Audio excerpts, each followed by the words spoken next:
Hello everyone, Cycling Boo here, and I would like to welcome you all to my YouTube channel. I have decided to do this YouTube channel because I've started recently cycling in June, and I think I have found my true passion. And for that reason, I have decided to create on a YouTube channel and to show you all my progress, but of course learn also something from everyone that is watching, and to take up your tips or everything that you have to say. My idea is that I'm going to show you content from Zwift, content from my personal experiences. I'm currently a master's student in Switzerland at ETH, and I'm passionate about nutrition as well. So I will try to combine those two things, nutrition and endurance sport, in particular cycling, and how they go along. I would also take you out on a rides with me and the group that I'm going out usually here with in Zurich. And I hope you enjoy it. I hope hear some feedback from you and you give me maybe some more ideas on what you would like to see on my YouTube channel. So let's get right into it.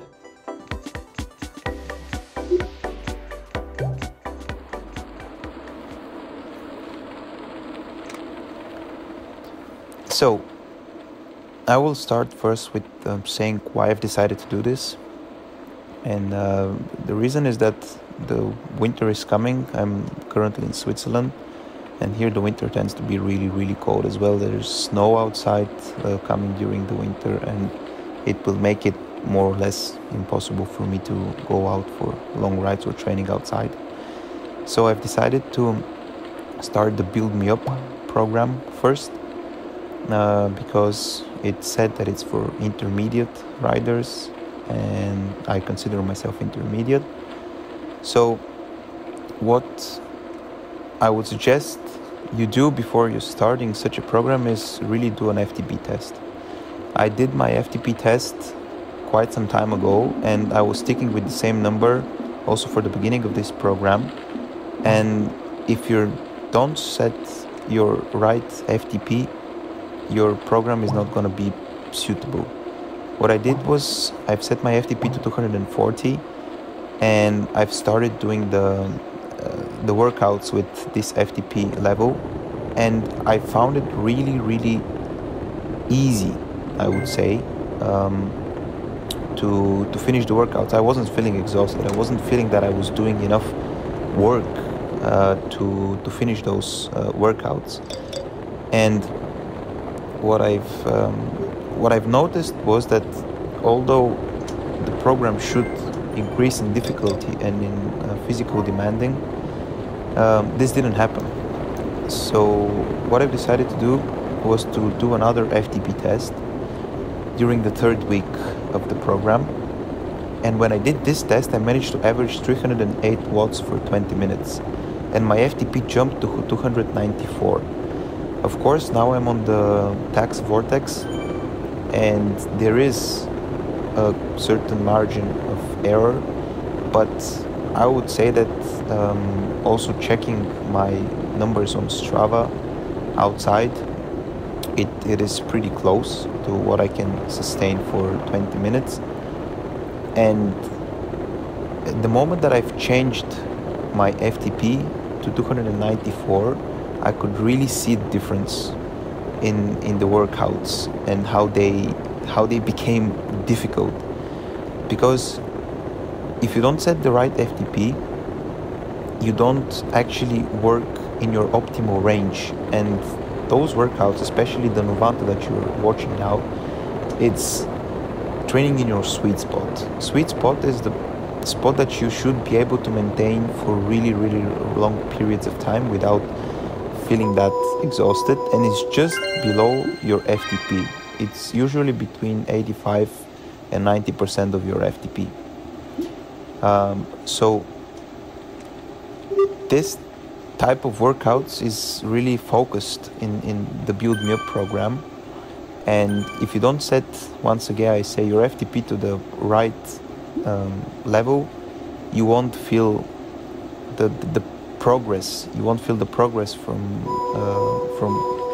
the Build Me Up program, and I guess also for all the other programs that Zwift is offering.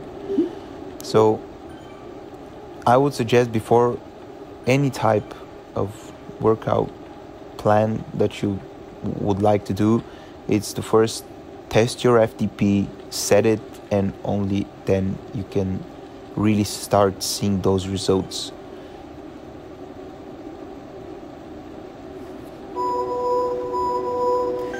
The programs are structured really well, in my opinion, and what I like the most is that they have a lot of different things happening during the program. You have cadence changes, as well as those ramp ups or ramp downs, and also those changes in the intensity of which you need to ride and for how long, and if you're standing, if you're sitting. They're really focused on all of the scenarios that you can actually have in real life, and trying to mix that all up in order to make you an ultimate cyclist, so that you can be ready in any situation, to know what to do, and to actually understand your body really well.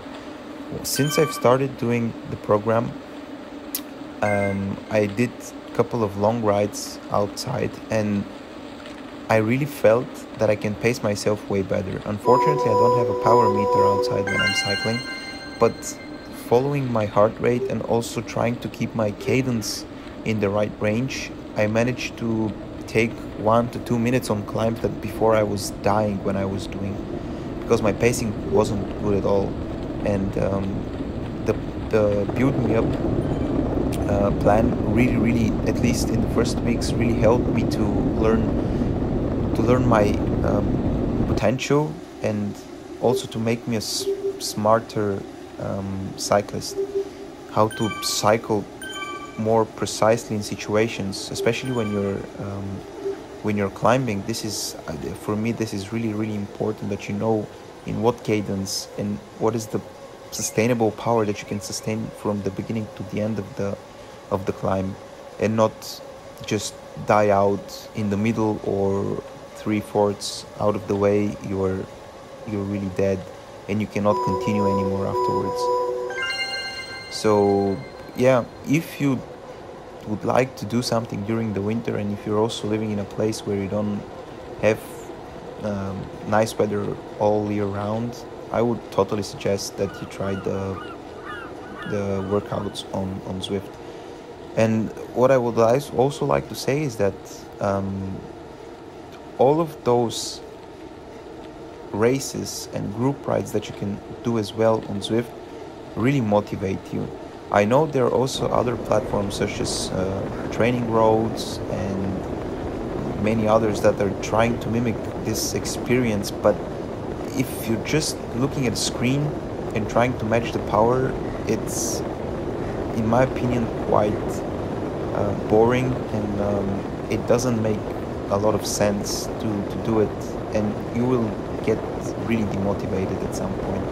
But as far as you know that you can work out for a week, and then at the end of the week you can do a race or two, or maybe a time trial, and you know that you have real people against you, really motivates you to push harder and to go further, dig deeper on what you can do and what you can achieve. Of course, it's true that there are those people that are height doping or weight doping on Zwift, but this shouldn't put you down. You just need to push and try to do the best that you can, and at least you know that you're doing your maximum, which should be a pretty satisfying feeling at the end. At least this is how it works for me. So guys, this is my first video. I hope you enjoyed it. I hope I gave you some insight on training plans that Zwift offers. Of course, you can go and check them out, and tell me in the comments below which one you liked and you would recommend for me to do maybe next after I finish the Build Me Up program. Thank you for watching. Don't forget to subscribe and like the video if you liked it. And yeah, see you on the next one.